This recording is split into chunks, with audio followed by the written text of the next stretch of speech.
அனைவருக்கும் வணக்கம். இது சாரதி லா ஸ்டடீஸ். சாரதி லா ஸ்டடீஸில் பார்க்கக்கூடிய டாபிக் பார்த்தீங்கன்னா கவர்மெண்ட். இதற்கு முன்னாடி லோக்கல் செல்ஃப் கவர்மெண்ட் 28th வீடியோவில் நம்ம பார்த்தோம்.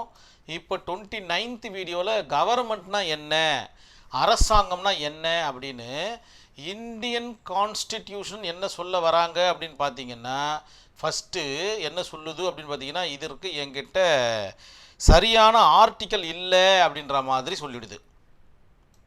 ஆனால் ஆர்டிக்கல் 12 நீங்கள் படிச்சுக்கிங்க, அதுவும் இதுவும் கனெக்ட் ஆகிற மாதிரி இருக்கும், உங்களுக்கு நன்மை பயக்கும் அப்படின்ற மாதிரி இந்திய அரசியலமைப்பு சட்டம் நம்மளுக்கு சொல்லிவிடுது.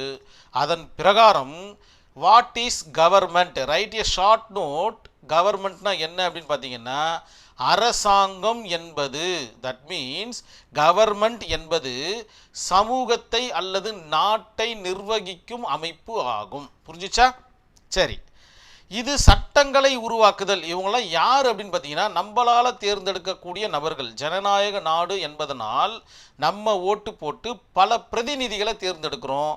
அதை தான் பார்த்தீங்கன்னா பொலிட்டிக்கல் பார்ட்டிஸ்ன்னு சொல்லுவாங்க. அந்த பார்ட்டிகள் எந்த பார்ட்டி 50% மேலே 1% பெறுகின்றதோ வாக்குகளில், அவர்கள் பார்த்திங்கன்னா நாட்டை நிர்வகிக்கும் தன்மை பெற்றவர்களாக மாறுகிறார்கள்.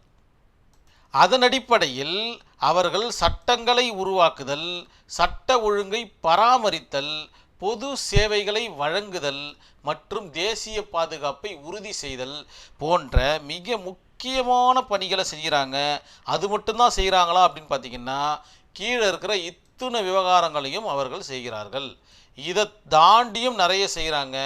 உங்களுக்கு தெரிஞ்ச விஷயங்கள் அனைத்தும் எழுதுவதற்குண்டான அனுமதி உங்களுக்கு உண்டு அப்படின்றத நீங்கள் நினைவில் வச்சுக்கிங்க. நீங்கள் இந்திய குடிமகன் என்பதால்.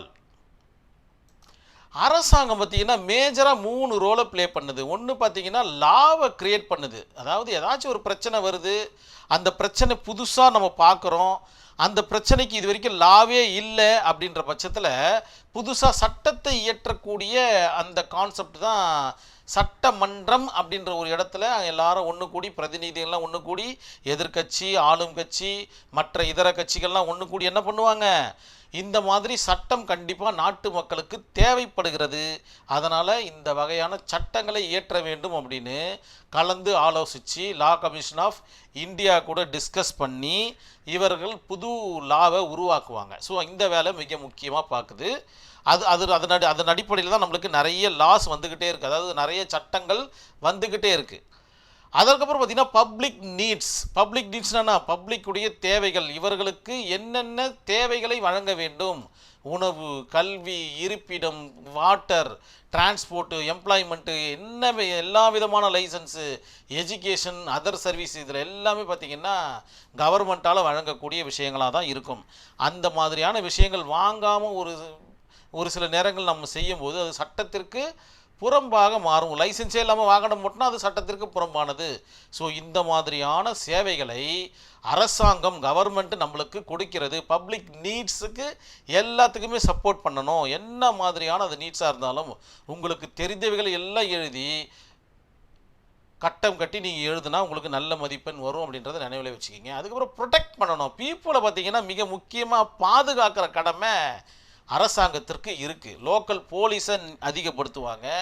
எந்த இடத்துல பிரச்சனை இருந்தாலும் அதற்கு தீர்வழி காண்ற மாதிரி அங்கங்கே ஒரு ஜில்லாக்கு, ஒரு தாலுக்காக்கு ஒரு போலீஸ் ஸ்டேஷனை உருவாக்குவாங்க. அதனால் 100 அப்படின்ற நம்பருக்கு ஃபோன் பண்ண அடுத்த 5 நிமிஷத்தில் பார்த்திங்கன்னா போலீஸ் ஆஃபீஸர்ஸ் பிரச்சனைக்குரிய இடத்துல இருப்பாங்க.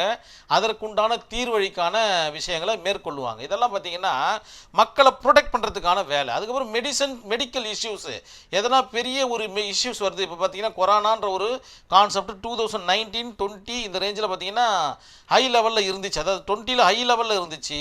அப்போ யார் நம்மளை ப்ரொடெக்ட் பண்ணாங்கன்னா அரசாங்கம் தான் ப்ரொடெக்ட் பண்ணிடுச்சு.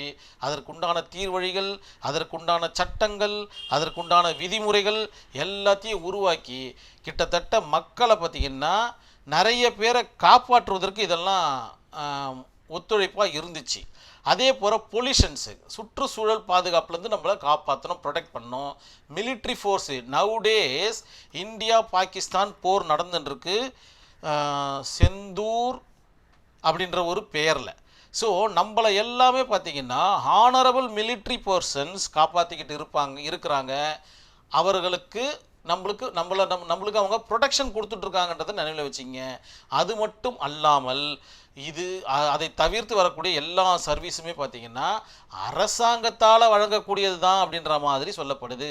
ஒரு சில நேரங்களில் தனியார்கள் கூட இப்படிப்பட்ட சேவைகளை வழங்கலாம்.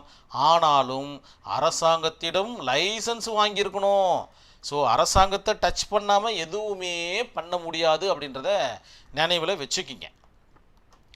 இதற்குண்டான கேஸ் ஸ்டடி எஸ்ஆர் பொம்மை வெர்சஸ் யூனியன் ஆஃப் இந்தியா. இந்த கேஸ் ஸ்டடி தனி வீடியோவாக இருக்குது, நீங்கள் பார்த்து நோட்ஸ் எடுத்துக்கோங்க. இந்த இடத்துல நம்ம இதை டிஸ்கஸ் பண்ணால் டைம் எக்ஸ்ட்ராவாக இழுத்துரும். சரி, இந்தியா போன்ற ஜனநாயக நாடுகளில் மக்களால் தேர்ந்தெடுக்கப்பட்ட பிரதிநிதிகள், நம்ம முதலே சொன்ன மாதிரி இது ஒரு டெமோக்ரஸி கண்ட்ரி. நம்ம தான் பார்த்திங்கன்னா ஓட்டு போட்டு பிரதிநிதிகளை தேர்ந்தெடுக்கிறோம். அரசை வழி நடத்துகிறார்கள். அவர்கள் தான் பார்த்திங்கன்னா அந்த பொலிட்டிக்கல் விஷயத்தை வழி நடத்திட்டு போகிறாங்க. இந்திய அரசாங்கம் மிக முக்கியமான 3 பிரிவுகளை கொண்டுள்ளது. இதுதான் பார்த்திங்கன்னா 3 பில்லர்ஸ்ன்னு சொல்லுவாங்க. 3 பில்லர்ஸ் நோட் பண்ணிக்கிங்க. இந்த 3 பில்லர்ஸ் என்னென்ன பார்த்தீங்கன்னா லெகிஸ்லேட்டிவ் கான்செப்ட், அதாவது லெகிஸ்லேட்டர் பாராளுமன்றம், அதுக்கப்புறம் எக்ஸிக்யூட்டிவ் நிர்வாகத்தன்மை, ஜுடிஷியரி டிபார்ட்மெண்ட் நீதித்துறை. இதெல்லாம் பார்த்தீங்கன்னா 3 பில்லர்களாக 3 தூண்களாக கருதப்படுது இந்தியாவிற்கு. இந்த 3 தூண்களுக்கும் மிகப்பெரிய பணி இருக்குது. அந்த பணிகளை சிறப்பாக செஞ்சால் மட்டும்தான் அரசாங்கமாக இருக்கும் என்பதில் சிறிது அளவும் ஐயம் கிடையாது என்றதை நினைவில் வச்சுக்கிட்டு உங்களுடைய ஆன்சர்ஸை மிக நேர்த்தியாக நீங்கள் ஃப்ரேம் பண்ணுங்கள். கண்டிப்பாக இந்த வீடியோ உங்களுக்கு புரிஞ்சிருக்கும் நம்புகிறேன். நன்றி, வணக்கம்.